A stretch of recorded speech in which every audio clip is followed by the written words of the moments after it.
मेरे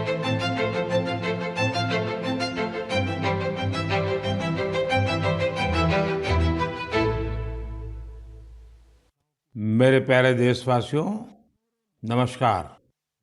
मन की बात यानी देश के सामूहिक प्रयासों की बात, देश की उपलब्धियों की बात, जन जन के सामर्थ्य की बात। मन की बात यानी देश के युवा सपनों, देश के नागरिकों की आकांक्षाओं की बात। मैं पूरे महीने मन की बात का इंतजार करता रहता हूं ताकि आपसे सीधा संवाद कर सकूं। कितने ही सारे संदेश, कितने ही मैसेजेस। मेरा पूरा प्रयास रहता है कि ज्यादा से ज्यादा संदेश को पढूं, आपके सुझावों पर मंथन करूं। साथियों, आज बड़ा ही खास दिन है।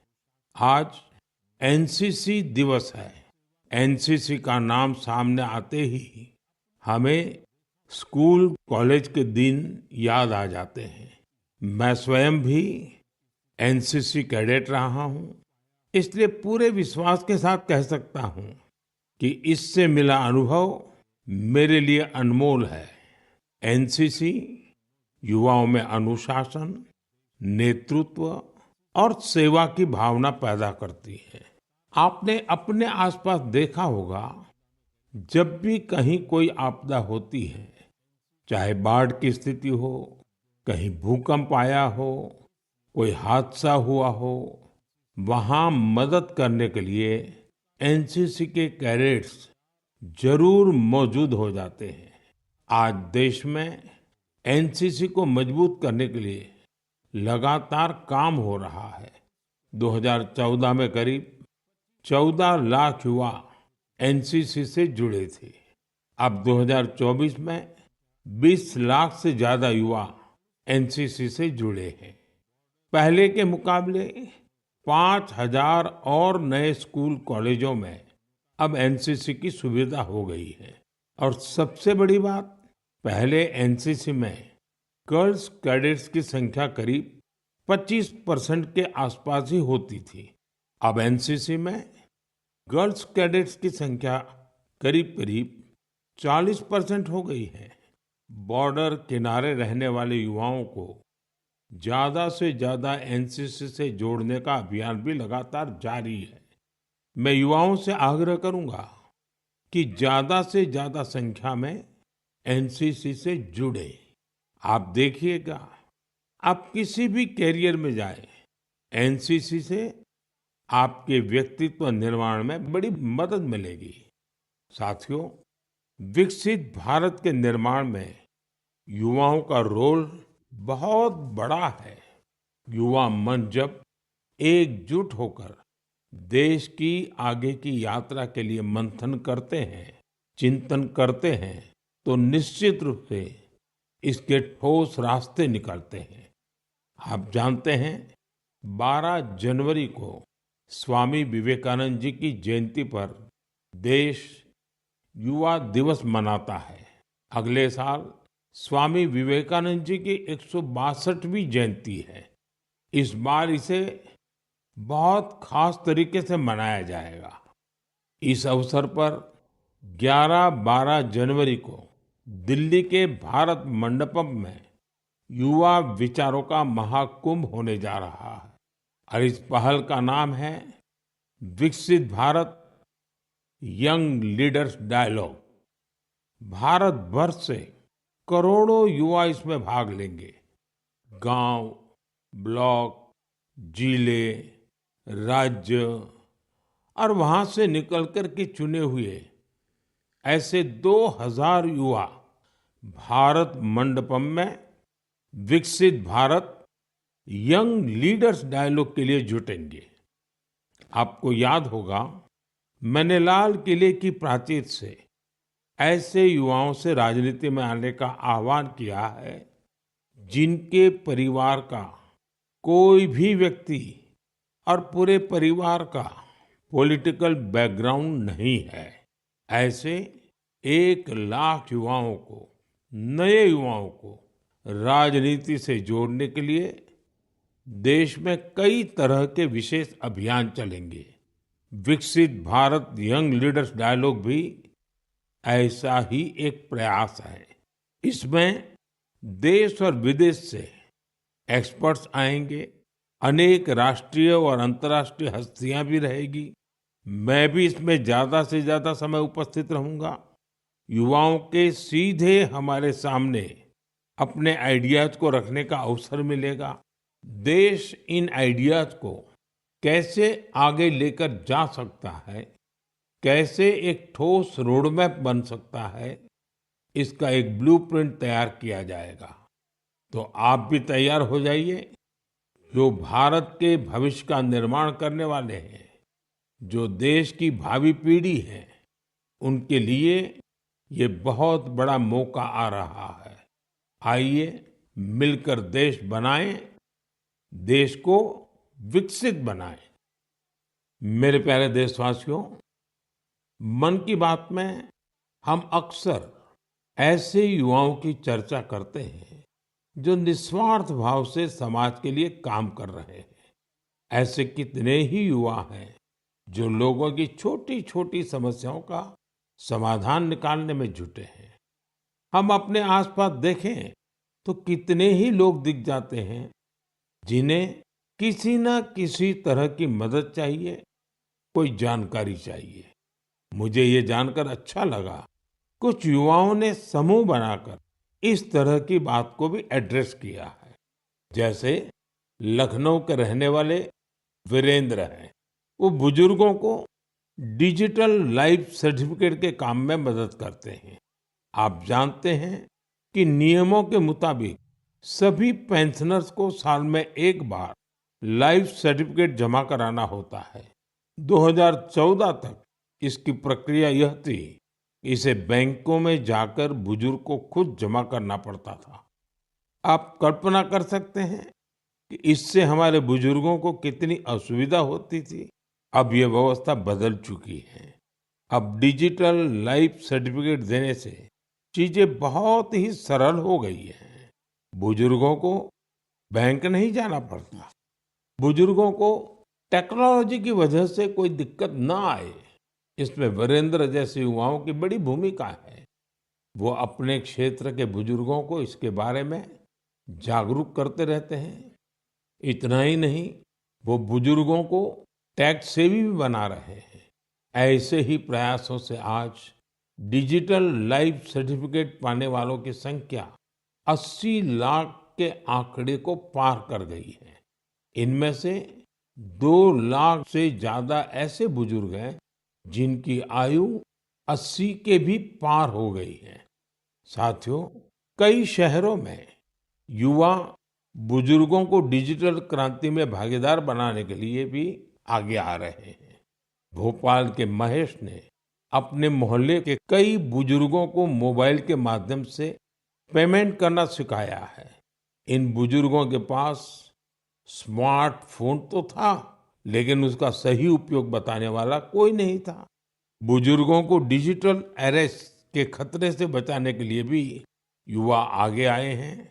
अहमदाबाद के राजीव लोगों को डिजिटल अरेस्ट के खतरे से आगाह करते हैं। मैंने मन की बात के पिछले एपिसोड में डिजिटल अरेस्ट की चर्चा की थी। इस तरह के अपराध के सबसे ज्यादा शिकार बुजुर्ग ही बनते हैं। ऐसे में हमारा दायित्व है कि हम उन्हें जागरूक बनाएं और साइबर फ्रॉड से बचने में मदद करें। हमें बार बार लोगों को समझाना होगा कि डिजिटल अरेस्ट नाम का सरकार में कोई भी प्रावधान नहीं है। ये सरासर झूठ, लोगों को फंसाने का एक षड्यंत्र है। मुझे खुशी है कि हमारे युवा साथी इस काम में पूरी संवेदनशीलता से हिस्सा ले रहे हैं और दूसरों को भी प्रेरित कर रहे हैं। मेरे प्यारे देशवासियों, आजकल बच्चों की पढ़ाई को लेकर कई तरह के प्रयोग हो रहे हैं। कोशिश यही है कि हमारे बच्चों में क्रिएटिविटी और बढ़े, किताबों के लिए उनमें प्रेम और बढ़े कहते भी हैं, किताबें इंसान की सबसे अच्छी दोस्त होती हैं। और अब इस दोस्ती को मजबूत करने के लिए लाइब्रेरी से ज्यादा अच्छी जगह और क्या होगी। मैं चेन्नई का एक उदाहरण आपसे शेयर करना चाहता हूँ। यहाँ बच्चों के लिए एक ऐसी लाइब्रेरी तैयार की गई है जो क्रिएटिविटी और लर्निंग का हब बन चुकी है। इसे प्रकृत अरिवगम के नाम से जाना जाता है। इस लाइब्रेरी का आइडिया टेक्नोलॉजी की दुनिया से जुड़े श्री राम गोपालन जी की देन है। विदेश में अपने काम के दौरान वे लेटेस्ट टेक्नोलॉजी की दुनिया से जुड़े रहे, लेकिन वो बच्चों में पढ़ने और सीखने की आदत विकसित करने के बारे में भी सोचते रहे। भारत लौटकर उन्होंने प्रकृत अरिवगम को तैयार किया। इसमें 3000 से अधिक किताबें हैं जिन्हें पढ़ने के लिए बच्चों में होड़ लगी रहती है। किताबों के अलावा इस लाइब्रेरी में होने वाली कई तरह की एक्टिविटीज भी बच्चों को लुभाती है। स्टोरी टेलिंग सेशन हो, आर्ट वर्कशॉप्स हो, memory training classes, robotics lesson या फिर पब्लिक स्पीकिंग, यहाँ हर किसी के लिए कुछ न कुछ जरूर है जो उन्हें पसंद आता है। साथियों, हैदराबाद में फूड फॉर थॉट फाउंडेशन ने भी कई शानदार लाइब्रेरीज बनाई है। इनका भी प्रयास यही है कि बच्चों को ज्यादा से ज्यादा विषयों पर ठोस जानकारी के साथ पढ़ने के लिए किताबें मिले। बिहार में गोपालगंज के प्रयोग लाइब्रेरी की चर्चा तो आसपास के कई शहरों में होने लगी है। इस लाइब्रेरी से करीब 12 गांवों के युवाओं को किताबें पढ़ने की सुविधा मिलने लगी है। साथ ही ये लाइब्रेरी पढ़ाई में मदद करने वाली दूसरी जरूरी सुविधाएं भी उपलब्ध करा रही है। कुछ लाइब्रेरीज तो ऐसी हैं जो प्रतियोगी परीक्षाओं की तैयारी में स्टूडेंट्स के बहुत काम आ रही है। ये देखना वाकई बहुत सुखद है कि समाज को सशक्त बनाने में आज लाइब्रेरी का बेहतरीन उपयोग हो रहा है। आप भी किताबों से दोस्ती बढ़ाइए और देखिए कैसे आपके जीवन में बदलाव आता है। मेरे प्यारे देशवासियों, परसों रात ही मैं दक्षिण अमेरिका के देश गयाना से लौटा हूँ। भारत से हजारों किलोमीटर दूर गयाना में भी एक मिनी भारत बसता है। आज से लगभग 180 वर्ष पहले गयाना में भारत के लोगों को खेतों में मजदूरी के लिए, दूसरे कामों के लिए ले जाया गया था। आज गयाना में भारतीय मूल के लोग राजनीति, व्यापार, शिक्षा और संस्कृति के हर क्षेत्र में गयाना का नेतृत्व कर रहे हैं। गयाना के राष्ट्रपति डॉक्टर इरफान अली भी भारतीय मूल के हैं, जो अपनी भारतीय विरासत पर गर्व करते हैं। जब मैं गयाना में था, तभी मेरे मन में एक विचार आया था, जो मैं मन की बात में आपसे शेयर कर रहा हूँ। गयाना की तरह ही दुनिया के दर्जनों देशों में लाखों की संख्या में भारतीय हैं। दशकों पहले की, 200-300 साल पहले की उनके पूर्वजों की अपनी कहानियां हैं। क्या आप ऐसी कहानियों को खोज सकते हैं कि किस तरह भारतीय प्रवासियों ने अलग अलग देशों में अपनी पहचान बनाई, कैसे उन्होंने वहां की आजादी की लड़ाई के अंदर हिस्सा लिया, कैसे उन्होंने अपनी भारतीय विरासत को जीवित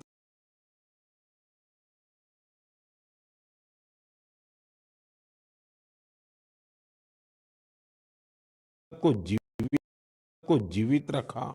मैं चाहता हूं कि आप ऐसी सच्ची कहानियों को खोजें और मेरे साथ शेयर करें।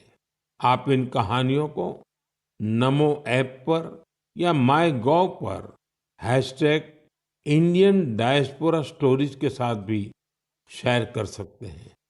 साथियों, आपको ओमान में चल रहा एक एक्स्ट्रा ऑर्डिनरी प्रोजेक्ट भी बहुत दिलचस्प लगेगा।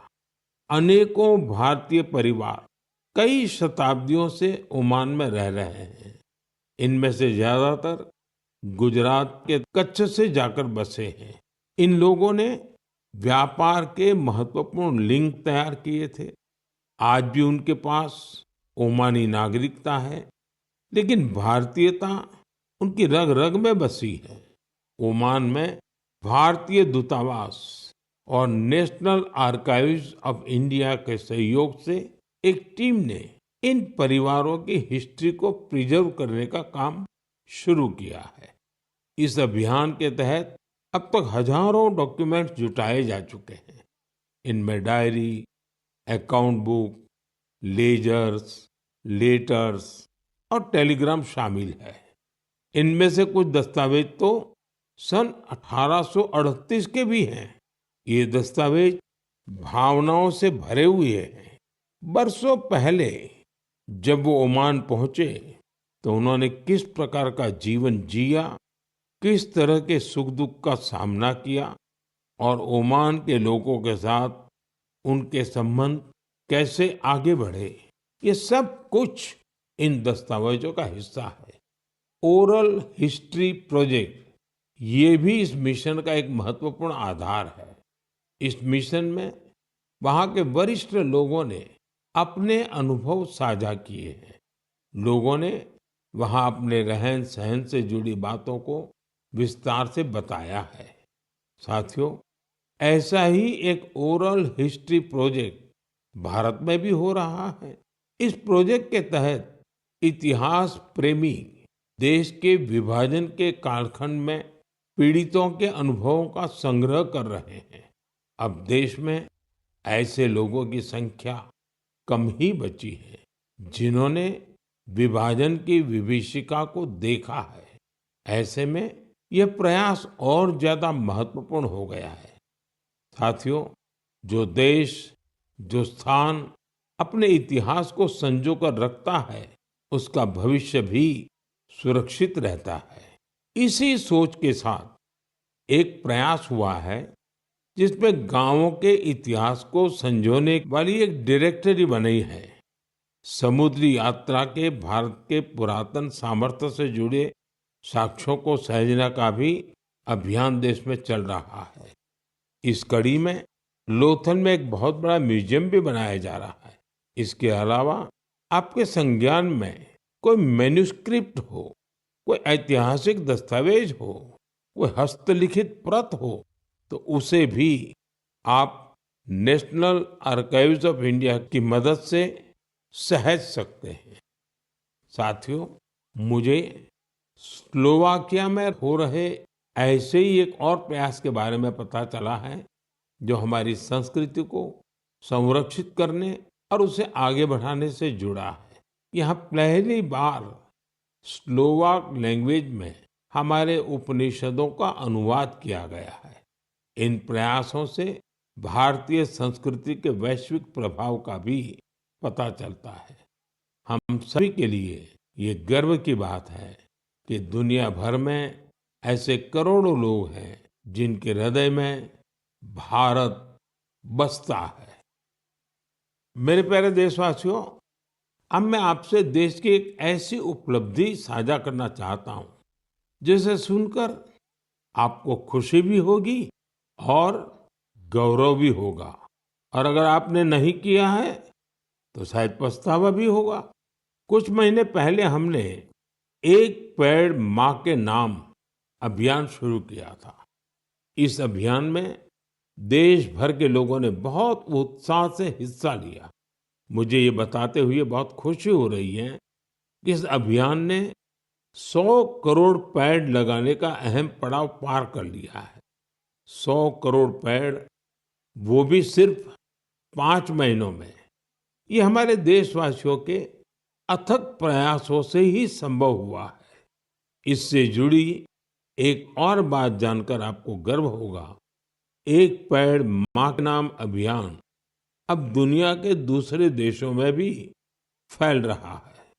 जब मैं गयाना में था तो वहां भी इस अभियान का साक्षी बना। वहां मेरे साथ गयाना के राष्ट्रपति डॉक्टर इरफान अली, उनकी पत्नी की माताजी और परिवार के बाकी सदस्य एक पेड़ मां के नाम अभियान में शामिल हुए। साथियों, देश के अलग-अलग हिस्सों में ये अभियान लगातार चल रहा है। मध्य प्रदेश के इंदौर में एक पेड़ मां के नाम अभियान के तहत पेड़ लगाने का रिकॉर्ड बना है। यहाँ 24 घंटे में 12 लाख से ज्यादा पेड़ लगाए गए। इस अभियान की वजह से इंदौर की रेवती हिल्स के बंजर इलाके अब ग्रीन जोन में बदल जाएंगे। राजस्थान के जैसलमेर में इस अभियान के द्वारा एक अनोखा रिकॉर्ड बना। यहाँ महिलाओं की एक टीम ने 1 घंटे में 25,000 पेड़ लगाए। माताओं ने मां के नाम पेड़ लगाया और दूसरों को भी प्रेरित किया। यहाँ एक ही जगह पर 5,000 से ज्यादा लोगों ने मिलकर पेड़ लगाए। ये भी अपने आप में एक रिकॉर्ड है।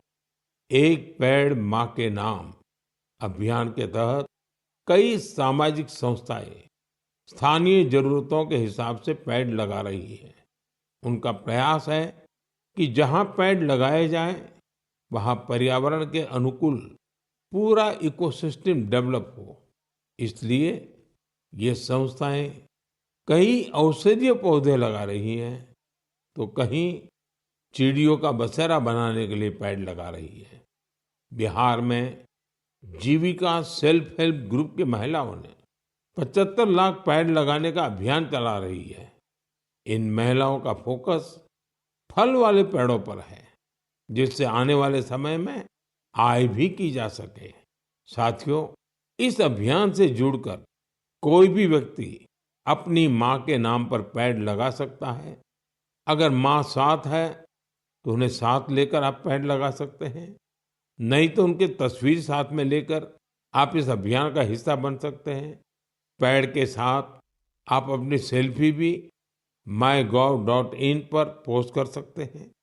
माँ हम सब के लिए जो करती हैं, हम उनका ऋण कभी नहीं चुका सकते, लेकिन एक पेड़ माँ के नाम लगाकर हम उनकी उपस्थिति को हमेशा के लिए जीवंत बना सकते हैं।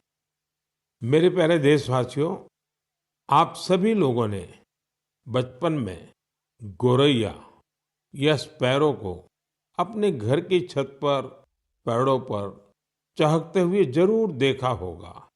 गोरैया को तमिल और मलयालम में कुरुवी, तेलुगु में पिच्चुका और कन्नड़ा में गुब्बी के नाम से जाना जाता है। हर भाषा संस्कृति में गोरैया को लेकर किस्से कहानी सुनाए जाते हैं।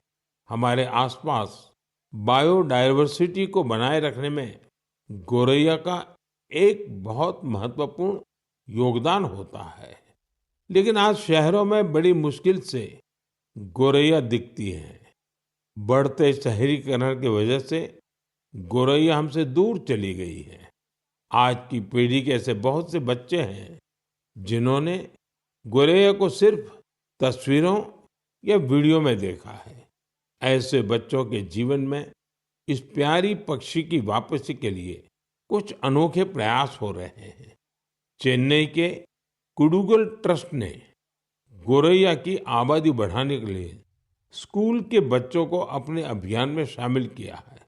संस्थान के लोग स्कूलों में जाकर बच्चों को बताते हैं कि गोरैया रोजमर्रा के जीवन में कितनी महत्वपूर्ण है।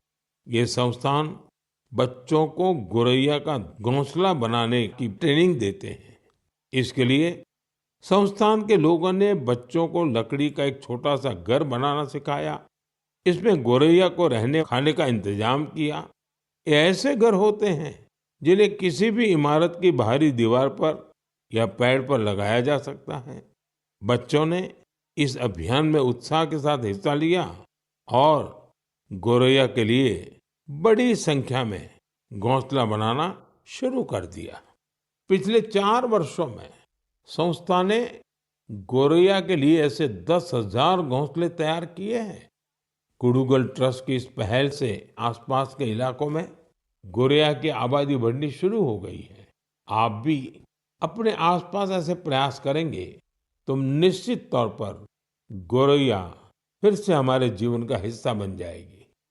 साथियों, कर्नाटका के मैसूरू की एक संस्था ने बच्चों के लिए अर्ली बर्ड नाम का अभियान शुरू किया है। ये संस्था बच्चों को पक्षियों के बारे में बताने के लिए खास तरह की लाइब्रेरी चलाती है। इतना ही नहीं, बच्चों में प्रकृति के प्रति जिम्मेदारी का भाव पैदा करने के लिए नेचर एजुकेशन किट तैयार किया है। इस किट में बच्चों के लिए story book, games, activity sheets और जिगसॉ पजल्स हैं।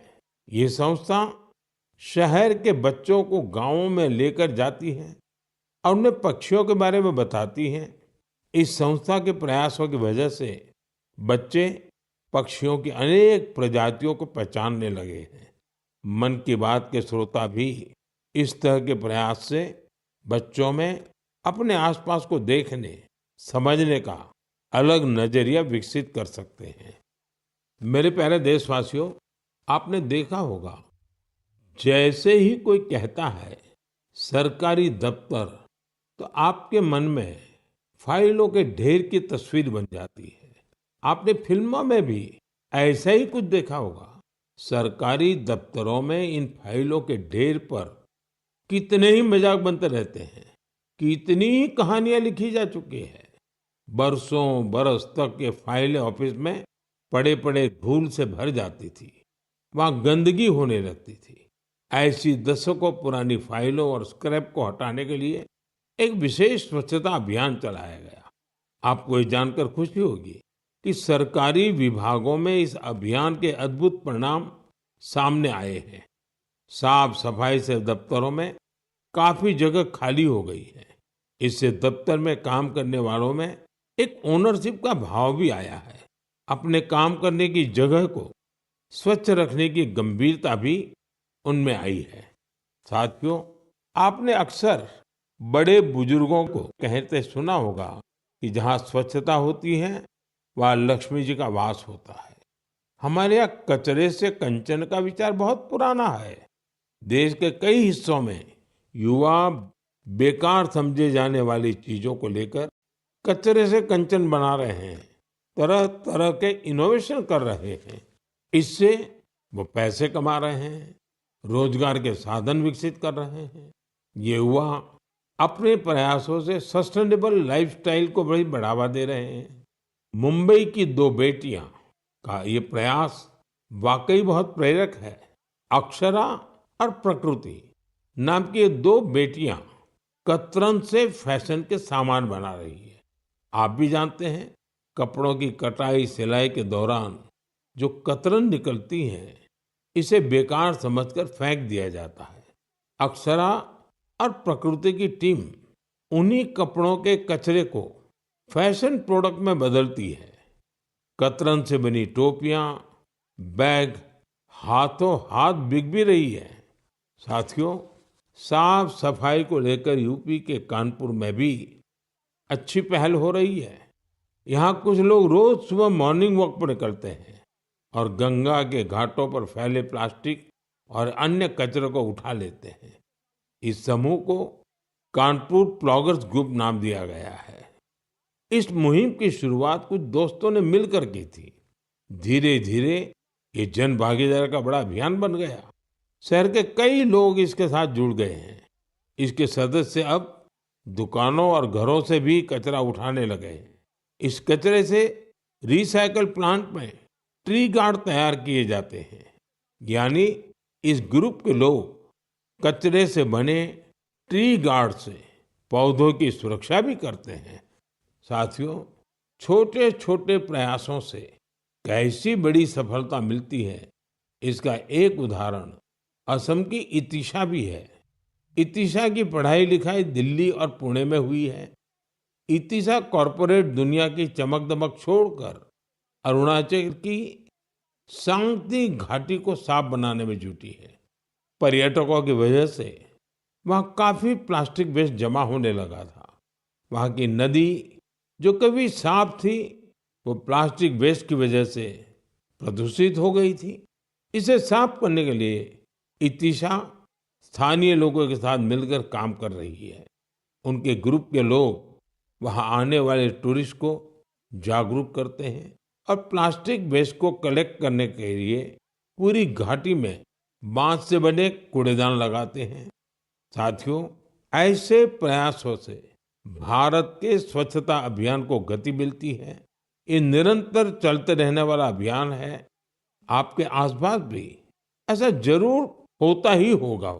आप मुझे ऐसे प्रयासों के बारे में जरूर लिखते रहिए। साथियों, मन की बात के इस एपिसोड में फिलहाल इतना ही। मुझे तो पूरे महीने आपकी प्रतिक्रियाओं, पत्रों और सुझावों का खूब इंतजार रहता है। हर महीने आने वाली आपके संदेश मुझे और बेहतर करने की प्रेरणा देते हैं। अगले महीने हम फिर मिलेंगे मन की बात के एक और अंक में, देश और देशवासियों की नई उपलब्धियों के साथ। तब तक के लिए आप सभी देशवासियों को मेरी ढेर सारी शुभकामनाएं। बहुत बहुत धन्यवाद।